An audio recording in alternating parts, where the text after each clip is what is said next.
warahmatullahi wabarakatuh. Nama saya Nandes Saliana, NIM 210102000002. Nama saya Reni Nilawati, NIM saya 2101020010. Nama saya Tarisa Marsyanda Pratiwi, NIM 2101020004. Nama saya Niken Larasati Prananda dengan NIM 2101020011. Nama saya Nadia Kawulandari, NIM 2101020036. Nama saya Monika Kusuma Chandra, NIM 1901020071P. Nama saya Mataran Saputra, NIM 2101020003. Nama saya Tata Dia Junika, NIM 2101020031. Pemotong PPh pasal 21. Memberi kerja yang membayar gaji upah, honorarium, tunjangan, dan pembayaran lainnya sebagai imbalan sehubungan dengan pekerjaan. Kedua, bendaharawan pemerintah dana pensiun yang membayarkan uang pensiun. Ketiga, badan yang memberi imbalan sehubungan dengan jasa tenaga ahli yang melakukan pekerjaan bebas. Keempat, penyelenggara kegiatan yang melakukan pembayaran sehubungan dengan kegiatan yang diadakan. Bukan pemotong PPh pasal 21, yaitu salah satunya adalah Badan-Badan Perwakilan Negara Asing, yang kedua organisasi internasional. Yang tidak termasuk penghasilan yang dipotong PPh 21 apabila penerimaan dalam bentuk natural dan dalam bentuk apapun yang diberikan wajib pajak atau pemerintah kecuali diberikan oleh bukan wajib pajak, selain pemerintah atau wajib pajak yang dikenakan PPh final dan dikenakan PPh berdasarkan norma perhitungan khusus.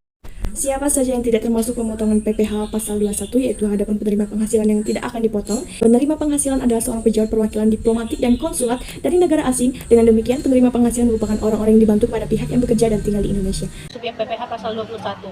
Penerima honorarium, uang saku, hadiah atau penghargaan, komisi, beasiswa, dan pembayaran lain sebagai imbalan. 1. Tenaga ahli, 2. Pemain musik, 3. Olahragawan, 4. Penasihat, 5. Pengarang, 6. Pemberi jasa dalam segala bidang termasuk teknik. Objek PPh pasal 21 terdiri dari penghasilan teratur dan penghasilan tidak teratur. Penghasilan teratur yaitu terdiri dari gaji, upah, uang pensiun, uang bulanan, honorarium, premi bulanan, uang lembur, uang tunggu, dan uang ganti rugi. Sedangkan penghasilan tidak teratur terdiri dari jasa produk, tantiem gratifikasi, tunjangan cuti, tunjangan hari raya, bonus, premi tahunan. Lalu ada pengurangan penghasilan PPh pasal 21, yaitu ada biaya jabatan, iuran ke dana pensiun yang terkait dengan gaji, lalu penghasilan tidak kena pajak atau PTKP. Penghasilan tidak kena pajak. Bagi wajib pajak orang pribadi atau diri sendiri sebesar 54 juta rupiah.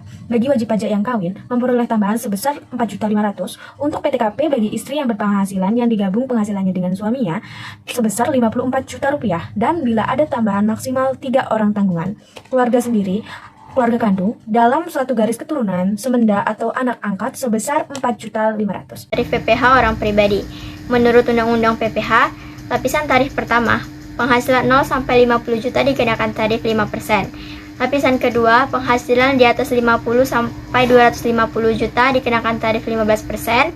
Lapisan ketiga, penghasilan di atas 250 juta sampai 500 juta dikenakan tarif 25%. Dan di lapisan keempat, penghasilan di atas 500 juta dikenakan tarif 30%.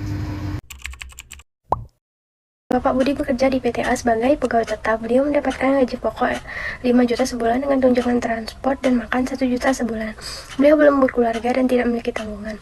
Hitunglah PPh pasal 21 Bapak Budi pada bulan Januari. Yang pertama kita akan menghitung penghasilan bruto, yaitu gaji pokok sebesar 5 juta ditambah dengan tunjangan sebesar 1 juta. Didapatkan penghasilan brutonya sebesar 6 juta. Biaya jabatannya 5% dikalikan dengan 6 juta didapatkan 300.000. Untuk mencari penghasilan neto, penghasilan bruto 6 juta dikurang biaya jabatan 300.000 didapatkan penghasilan neto sebulannya 5.700.000. Untuk mencari penghasilan neto setahunnya dikalikan dengan 12. 5.700.000 dikali dengan 12 didapatkan 68.400.000. Kemudian penghasilan tidak kena pajaknya, Bapak Budi termasuk belum berkeluarga dan tidak memiliki tanggungan, jadi sebesar 54 juta. Penghasilan kena pajak setahunnya 68.400.000 dikurang 5. Penghasilan kena pajak setahunnya yaitu 14.400.000. Jadi tarif PPh pasal 21-nya yaitu 0 sampai 50 juta sebesar 5%. 5% dikalikan dengan 14.400.000 didapatkan 720.000. Jadi PPh pasal 21 bulan Juli yaitu 720.000 dibagi dengan 12